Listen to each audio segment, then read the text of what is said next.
रोहित गांव का एक सीधा और समझदार लड़का था। हाल ही में रोहित ने अपना 12th कंप्लीट किया था और अब रोहित कॉलेज में एडमिशन लेने के लिए शहर जाने वाला था। 25 जून 2015 को रोहित ने कॉलेज में नया एडमिशन लिया। रोहित बहुत खुश था क्योंकि रोहित को अपने ड्रीम कॉलेज में एडमिशन मिल गया था और अब रोहित को लगता था कि गांव से बाहर निकलकर रोहित नए फ्रेंड्स बनाएगा, न्यू एक्सपीरियंसेस लेगा और अपनी लाइफ को आज़ादी से जिएगा।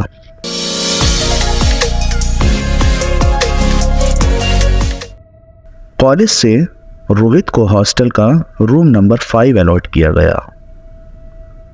रोहित ने भी खुशी खुशी रूम नंबर 5 में अपना सामान शिफ्ट किया, पर रोहित को नहीं पता था कि यह कमरा रोहित की जिंदगी बदल देगा हमेशा के लिए। कमरा नंबर 5 हॉस्टल के 3rd फ्लोर पे था।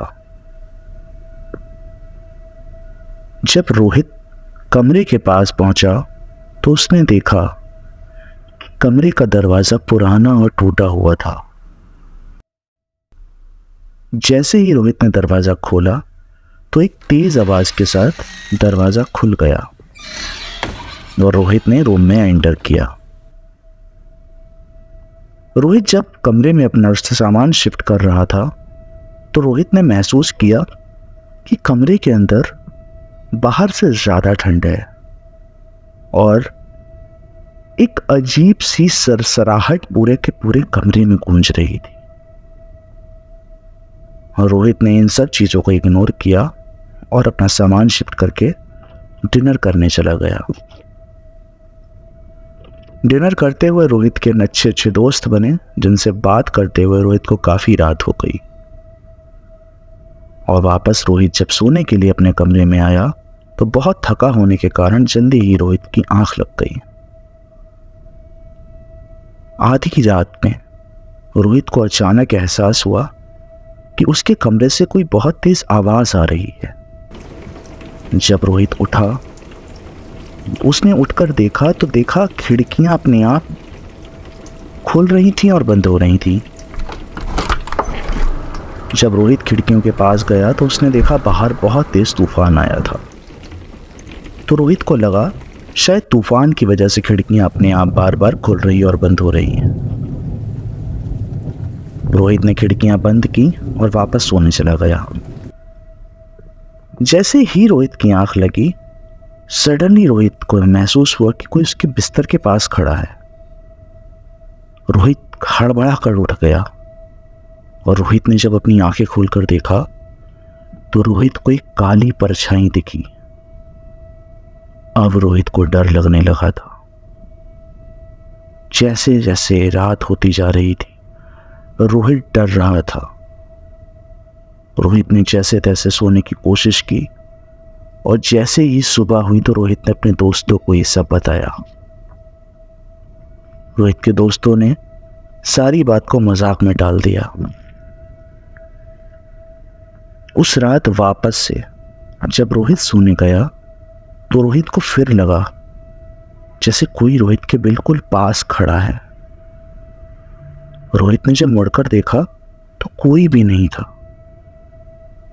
जैसे ही रोहित थोड़ा कंट्रोल हुआ तभी रोहित के कानों में एक आवाज पड़ी, यहां से चले जाओ,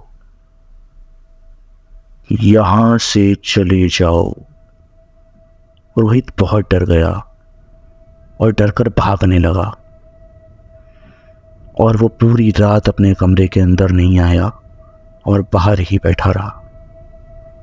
अगले दिन रोहित ने जब कॉलेज के वार्डन से पता किया तो उसे पता लगा कि बहुत दिनों से ये कमरा बंद था और जो भी स्टूडेंट इस कमरे में रात गुजारता था वो अगले दिन इसी तरीके की डरावनी अनुभूतियों का एहसास करता था।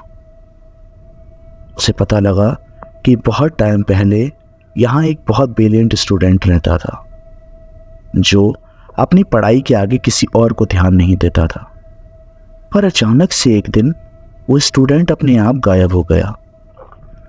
सबने उसे ढूंढने की बहुत कोशिश की पर वो स्टूडेंट किसी को नहीं मिला। रोहित यह सब जानकर बहुत शॉक्ड हुआ।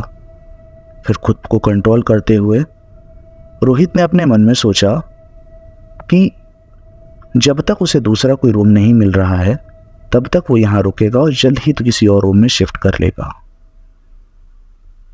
उस रात वापस रोहित अपने रूम में आया और जैसे ही रोहित ने रूम में एंटर किया, रोहित को एक आवाज सुनाई दी, मुझे यहां से ले जाओ मुझे यहां से। रोहित बिल्कुल हक्का बक्का रह गया। जब रोहित ने सामने देखा तो सामने एक परछाई रोहित को देखते हुए बहुत डरावनी हंसी हंस रही थी। रोहित को समझ पाता इससे पहले ही उस परछाई ने रोहित से कहा, ये कमरा मेरा है और तुम यहां से चले जाओ। यह सुनकर रोहित बहुत डर गया, लेकिन फिर भी उसने खुद पर कंट्रोल करते हुए पूछा कि आप कौन हैं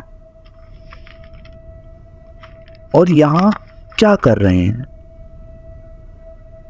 तब वो परछाई धीरे धीरे एक लड़के का रूप लेने लगी। रोहित ने देखा कि ये वही स्टूडेंट है जो अचानक से हॉस्टल से गायब हो गया था। उसने रोहित को बताया कि यहां तुम्हारा रहना ठीक नहीं है, नहीं तो तुम भी मेरी तरह गुमनाम हो जाओगे। तुम जितना जल्दी हो सके इस रूम को छोड़ दो, क्योंकि यहां रहोगे तो तुम्हारा अस्तित्व तुम्हारे से दूर हो जाएगा। यह कहते हुए अचानक से वो आत्मा चिल्लाने लगी और रोते रोते गायब हो गई।